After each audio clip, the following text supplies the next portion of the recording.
Bonjour et salutations pour tous, j'espère que vous allez bien. Aujourd'hui, nous allons parler d'un des styles de jeu les plus instinctifs et les plus esthétiques. Comme vous le savez, un style de jeu, jeu d'opposition à énergie ces 30 dernières années et de nombreux entraîneurs ont adopté cette philosophie. À ce sujet, le Hongrois István Beregi s'exprime sur cette tendance.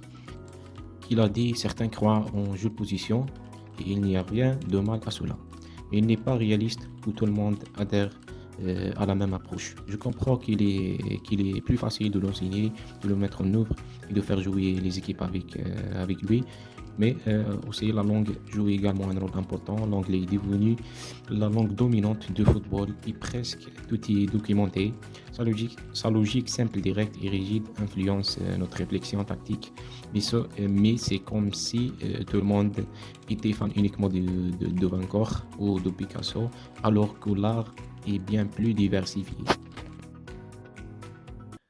Et nous parlons ici d'une des différentes approches qui nous confirment qu'il n'existe pas des méthodes uniques pour gagner un match de foot, compte tenu de la complexité du football en tant que système. Le relativisme ou bien le jeu relationnel est un point de vue que nous partageons. C'est les méthodes d'entraînement lors de la mise en place d'un style de jeu de positionnement ou bien ou relatif ont toujours reposé sur les relations. La différence réside dans le fait que le jeu relationnel offre une plus grande liberté dans la dynamique du jeu. Et le principal point de repère ou bien la référence des joueurs, c'est leur coéquipier, et ce qui leur permet de créer des avantages et de défendre lors des attaques. Je parle de Roland Mokwena, l'un des plus importants représentants de ce style et l'un de ses pionniers en Afrique, entraîneur du club de MC d'Alger.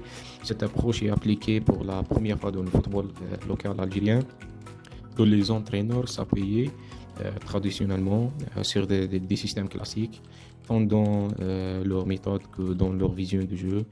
Et pour le jeu relationnel, on peut parler de Hendrik Rydstrom, l'ancien entraîneur d'Allemand et adepte de ce style, déclare que dans le jeu relationnel, que nous voulons semer le chaos dans la structure défensive adverse par des mouvements relationnels et les joueurs se lisent mutuellement en temps réel et non pas d'occuper des zones. Et c'est ça la différence entre le jeu relationnel et le jeu de position.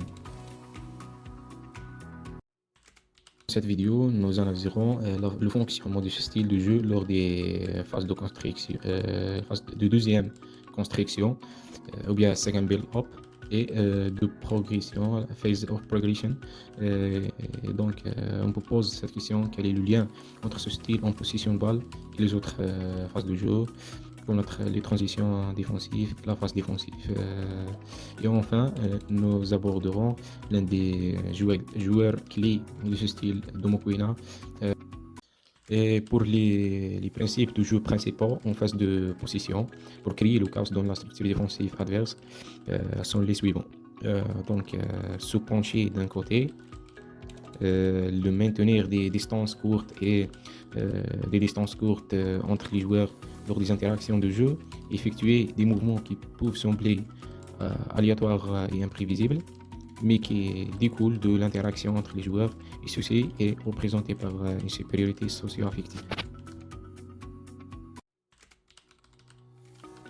Dans le premier exemple, on observe que durant la phase de progression, le chargement de jeu, le principe de chargement de jeu peut se faire sans isolation, c'est-à-dire que des interactions peuvent avoir lieu pendant que l'on joue d'un côté, et puis la progression se poursuit du même côté. Donc, c'est également l'un des principes fondamentaux au modèle de jeu de l'anime.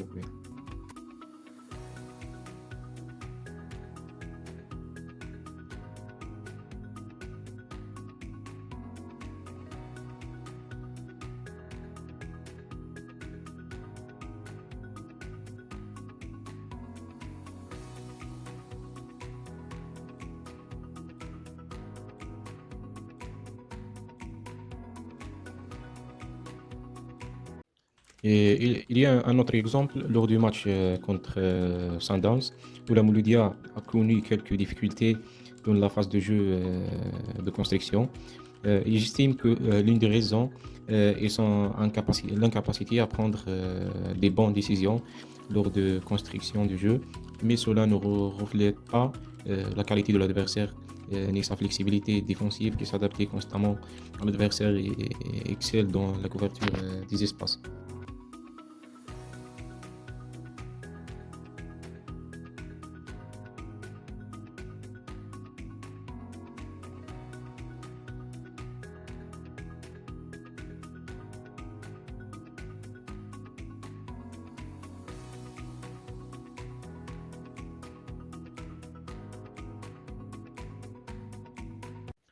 Et pour revenir aux principes fondamentaux du modèle de jeu de Mokoena, il convient d'évoquer le lien entre ce style de la sortie de balle et le contrôle de jeu, notamment lors des pertes de balles.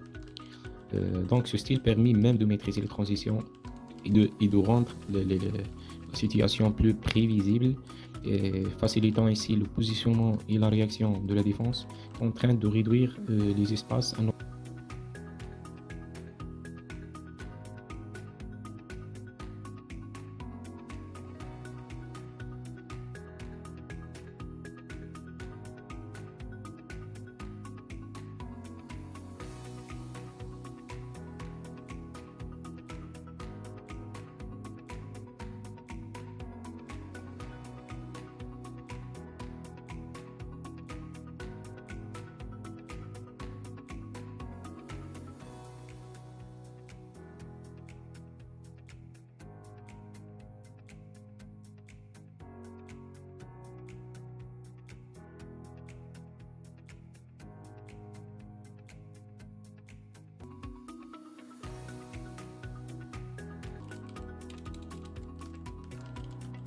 Un autre exemple, tiré de leur match contre la GSK, mis en lumière un moment crucial lors d'une perte de balle.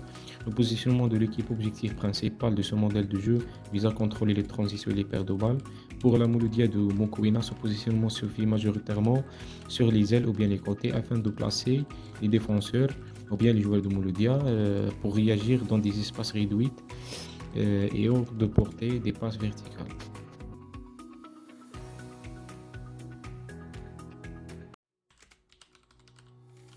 Et donc maintenant, nous avons désormais un peu une compréhension de base des principes fondamentaux et des concepts de gameplay essentiels. Nous abordons maintenant l'un des IFP les plus importants du style de jeu de Mokuina. Et c'est bien de cela qu'il s'agit individual fundamentals principles ou bien les principes fondamentaux, les principes individuels fondamentaux. Euh, qui vise à obtenir une supériorité dynamique et à perturber les systèmes défensifs adverses. Donc,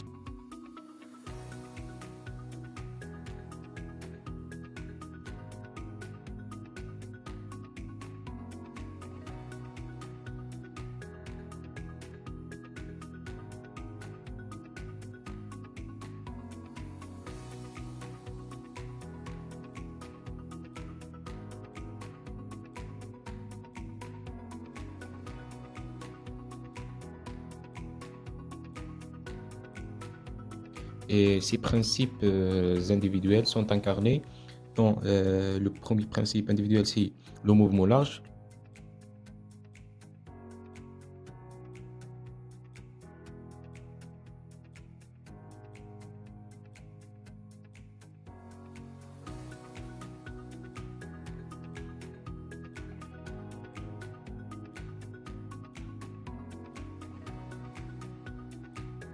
Le deuxième, c'est la pénétration en diagonale, que ce soit le type de passe ou bien euh, le mouvement euh, du troisième homme ou bien qui a demandé la balle en profondeur.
Dans un autre exemple qui m'a rappelé une des déclarations de Mokoena sur le style de jeu de son équipe.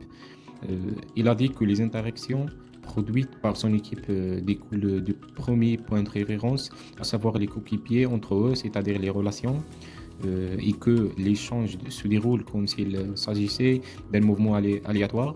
Mais c'est ce que Mokwena appelait le positionnement et le repositionnement constant pour diriger le ballon vers un espace approprié, c'est-à-dire là où les supériorités numériques ou bien positionnelles ou bien dynamiques sont réellement atteintes.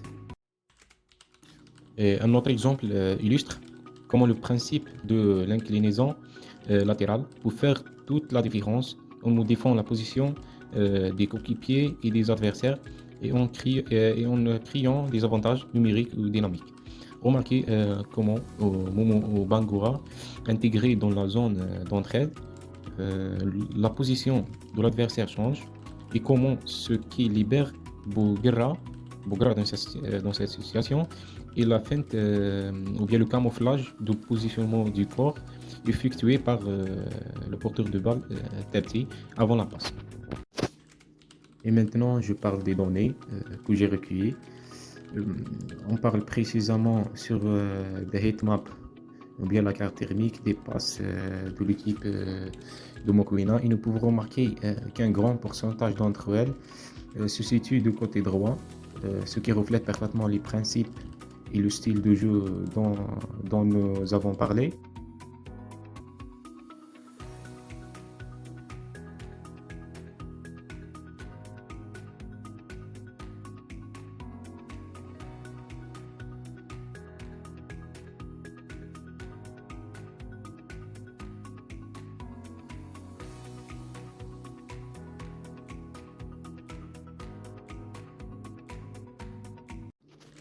Et en ce qui concerne les données individuelles de passe, je pense que le joueur le plus actif de l'équipe de l'MC Alger durant la phase de deuxième construction, ou bien la phase de progression, c'est l'arbitre Abti. Et on peut observer que la plupart de ces passes sont effectuées de côté droit, ce qui reflète ces principes de jeu et notamment euh, le principe de la circulation de jeu, ou bien les interactions de la ligne de touche.